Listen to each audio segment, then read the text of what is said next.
then since then, I continue to be brought up by my parents. And I thank God that they have tried for me. They tried their possible best. And I'm able to start my elementary school during the period of free education at Awolowo. You know, before you can qualify to be in elementary school during the time, you must be 7 years old. Okay. So when I was 7 years old, I started my elementary primary school at government school, Owo. That's 1964 to 71.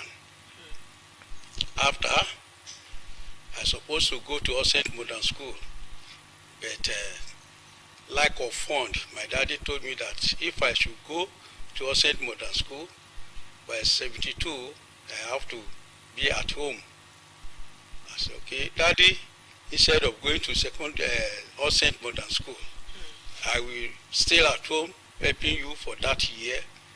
So when it is 1973, I took examination to Imade College, Owo. Okay. So during that period, the system of education was changed. So when we started Imade College, Owo, even before go to that, Imade College is one of their union school in Ondo State. We have a common room grammar school at Ifon. Then we have a Uyemeku Grammar School at Akure here. They belong to the same union school.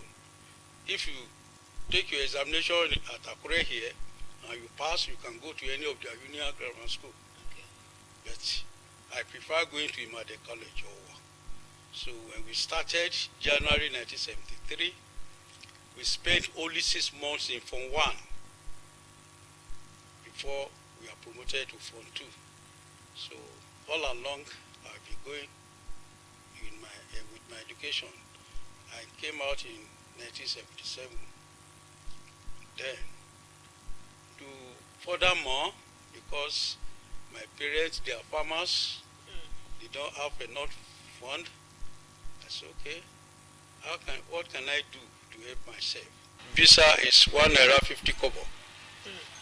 During that time that I paid, I have to travel down to United States of America. Unfortunately for me, I was late for registration into my university. I have to stay for that quarter.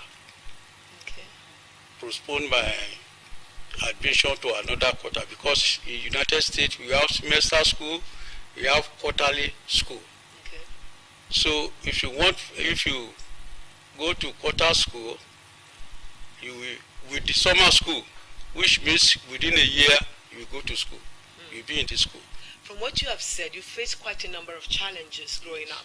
You said the financial constraints was there because your parents were farmers. Even going to secondary school had to take a bit of a task. And then also when you wanted to further your education, there was also a challenge there. Then the in-law came along to help you. And then even when you got to the US, you got in there late. And so you couldn't still join that particular quarter. What were the values you would say you picked up growing up that has helped you thus far in life? Yes, you see, I'm very much happy because I'm a self-sponsored student in the United States. And this, being a self-sponsored student, it gives me more privilege, more experience to know that to become a man is not a day's job. You must work hard and harder. That's what I used to tell my children. You have to work hard. It's not easy, but now you can see that our children nowadays, they are very lazy. They want the food to be cooked and ready for them to be eaten. But during our time, it's not like that. Okay, so you agree with President Muhammad Buhari some time ago when he said that our youths are lazy, because that actually angered the youth and triggered a lot of sensationalism in the social media. Yes. If you can see our youth now, they want to if they finish first degree now and they start working, they want to be riding, competing with somebody who has in the service for years. You see, they want to get what they suppose they can get in 10 years. They want to get it in a year.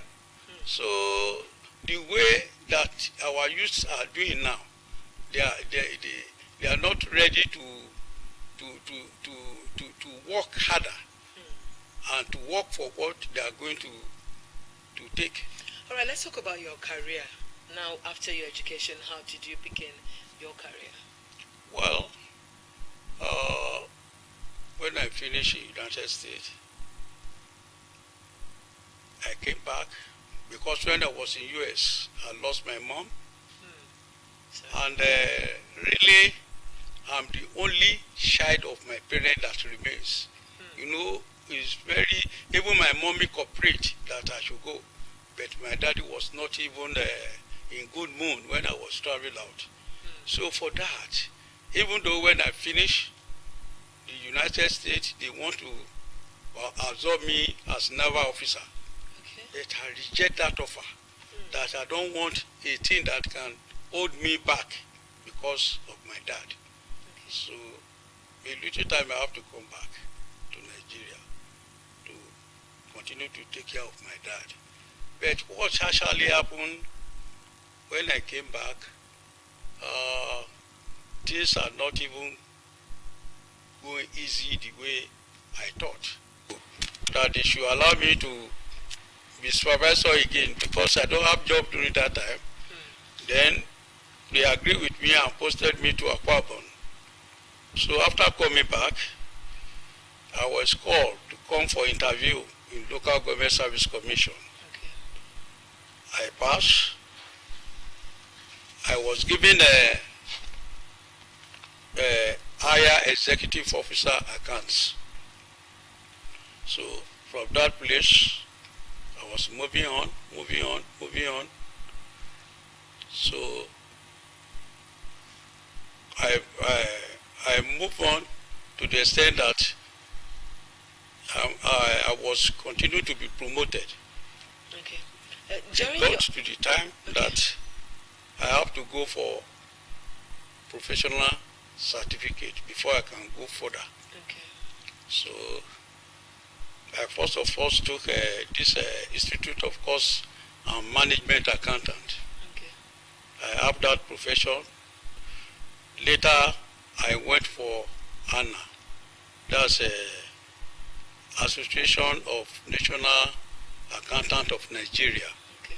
I think they have college in Jos, like that of School of Law also. They have college at. So I took that one. Then I have my professional certificates. Then I was admitted as full accountant. Okay. So all along, because I was auditor for 17 years in the Local Government Service Commission, before I was promoted to Director of Finance and Supplies, that is Treasurer of local government. I was in charge of the local government accounts. Without me, a council cannot move. All right, let's talk about that. The local government as a tier of government. The truth is that autonomous financial autonomy is something that has been in the offing, that has been discussed over the years, that the need for the local government to stand on its own and manage its finances on its own, and for the law to back that up has been a problem. What say you about that?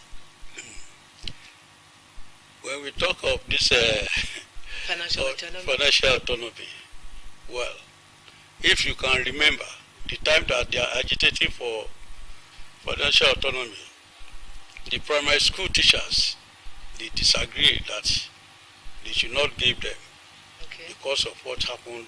Primary school teachers under the local government yes, as well? Yes. Okay. But now, if you can see the partial autonomy given to them, you see, this, even if not because of Joint Account Allocation Committee. And this one came on board during the time of Governor Chief Adefarati. During that time, you see that all these urban local governments, they used to get a zero allocation. Like our local government, Ondo local government, Okitipipa local government, Ikare local government, they used to get zero allocation. So they now decide, because all these allocations, they count the land areas, the population, before they release the allocation. Then they now come up with this Joint Account Allocation Committee, in which there's a commissioner for chieftaincy.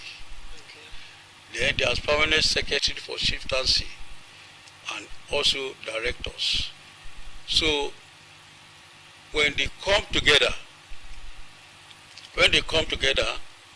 okay, let's say Akure South local government, their salary, both the active staff in service and those retirees, both local government retirees and the primary school teachers, they will agree on the total amount they are going to pay them for that month. Really, the allocation has been coming down to each local government's account, but they will pull it where okay, this is some amount, this is for war, this is Akure North local government. They will now divide everything accordingly, so that nobody will suffer of not being paid. So right now you're having some kind of partial autonomy. That's what you're saying. Yes, what they are operating now is partial autonomy. If this is full autonomy, when the finance come to their boss, their account, they will decide on their own. They want it to go. It will be between the DLJs, the chairman. But wouldn't that be a problem in terms of corruption? Corruption is a menace in the nation at the moment, and a lot of people, we Nigerians, we're very quick to point to the politicians. We say they are the corrupt ones, they are the ones siphoning the monies and all of that. But they, on their part, in fact, on my show here, I've had many politicians come on board to say the greatest corrupt mind is the civil servant. Well, I cannot say no, simply because we are working with them. Politicians cannot do anything without the civil servants. So, but if you see that of local government, why it is very, very difficult for somebody like, say, okay, either the internal auditor there or the director of finance and supplies, if any of them refuse to down to their toes, tomorrow you will see that it will be reported, or she will be reported. The next thing you will see, maybe it's in Akure local government, Akure South local government here. It can be posted to Igbekobo for punishment. It's a form of punishment. So we are civil servants are in danger at times during the time of political era. So everybody used to take time, even though if you don't say, okay, maybe you are a Christian, you don't want to share, but at the same time you have to dance to their tune. That's what is operating. So, but God so good, we have external auditors. The external auditors, at the end of the day, they will come and look at our papers. When they look at our papers, if there's anything wrong, they will issue query. At the end of the day, because in the House of Assembly, they will do their work. If those queries get to the House will invite, come and explain what happened. Okay, another issue in the civil service or in governance generally is this problem of the cost of governance. There seems to be a lot of wastage all around. The way the system is such that monies can go out and come in unaccounted for, or like things like that. As an auditor of many years before you retired, what if you had the chance to advise, people in government now to say, okay, these are ways to curb these wastages. These are the ways to ensure that monies are channeled into the right, places where they're supposed to go. What would you say to them? Well, there's check and balancing for auditor in any institution or corporation is to advise. This is the way to spend the money. This is the way the money should go out and coming in.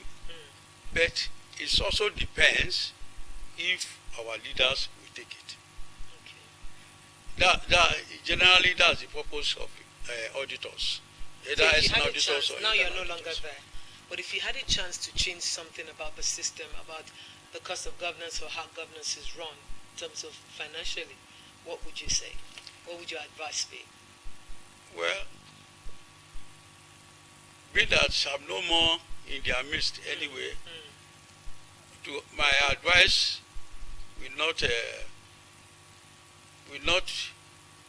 be accepted. No, it's Because not I'm no whether more it's there. accepted or not. You had a chance. This is not just a program within the shores of. It goes beyond Ondo State. If you had a choice, if you had an opportunity. Okay, to if I have the advise, opportunity to yes. advise, I will do so. If I have opportunity to advise them, I will do. I bet. How do I advise? Yes. It's maybe through media or through can I say article or what? Okay. So, All right. Before we go, I think I'd like us to talk about the state of the nation at the moment. We just had, presidential as well as the state governments and the houses of assembly as well as the National Assembly elections not too long ago, and very soon we will be inaugurating the president-elect as well as the 10th National Assembly coming on board, and then the state houses of assembly as well. What would you say you make all that has been happening in the political space in Nigeria so far? well, as far as I know, even though you that even interview me, in Nigeria, nobody is ready to accept defeat. Okay. Nobody is ready to accept defeat. But at the end of the day, the president-elect, I believe, in order to avoid, because if there's anything change from not even swire the president-elect to start his job, may even cause a division in this country. That's what I'm envisaging. If Nigeria did not even take time, and people are agitating for interim government, the constitution now does not support it. We are practicing democracy, which is the government of people, by the people, and for the people. We are not in a military regime. So, I believe what is going on, we have to apply sense into it and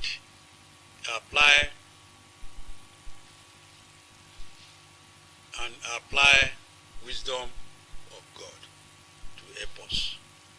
So I believe that this will be okay. This will be all right if we can come together. You see, there's need to come together and unite together as one.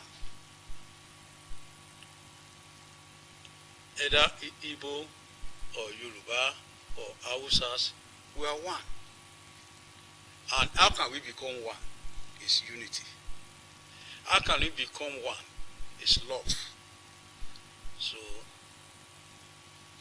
I wish the government to perform or to do what is Necessary. President-elect will be sworn in on May 29. What are your expectations from the next administration concerning Nigeria? Well, what I'm expecting from him is that he must because there's no way, because I always say that nobody is perfect, it's only God that is perfect. So there's no way that the outgoing government is 100% good. Okay. So where the incoming president is, he knows that this is where to correct, this is where to amend, this is one where. Particularly for you, what would you like him to amend? What would you like him to correct? Anyway, number one, our economy is bad. Okay. He must try to make sure that economy is improving. Okay. Maybe through revenue generation or so. Okay. Then we are backward in terms of education. We must make sure that he stabilize whatever is going to make education to be excellent. Okay. Then talk about our health sector. The health sector have to be, he has to make various corrections, because if we have very good hospitals with materials and tools, with our professional doctors, there's no need of going to abroad to use our money to go to the hospital over there. There's no need of our doctors, nurses to be traveling out. So the incoming president have to take care of all those things and amend where he's supposed to amend, and correct where he's supposed to correct, and improve where he's supposed to improve. Thank you very much. I have been speaking with a retiree from the Ondo State Local Government Service Commission. He retired as the Director of Finance and Supplies, Mr. Okewo Adeluwoye. Thank you so much for being my guest this week. Thank you. To us as Nigerians, we have to have that renewed hope that come the next administration, things will only and can only get better for us all. My name is Obi Chukwemeka Oti. Till I come your way, same time next week. Bye-bye.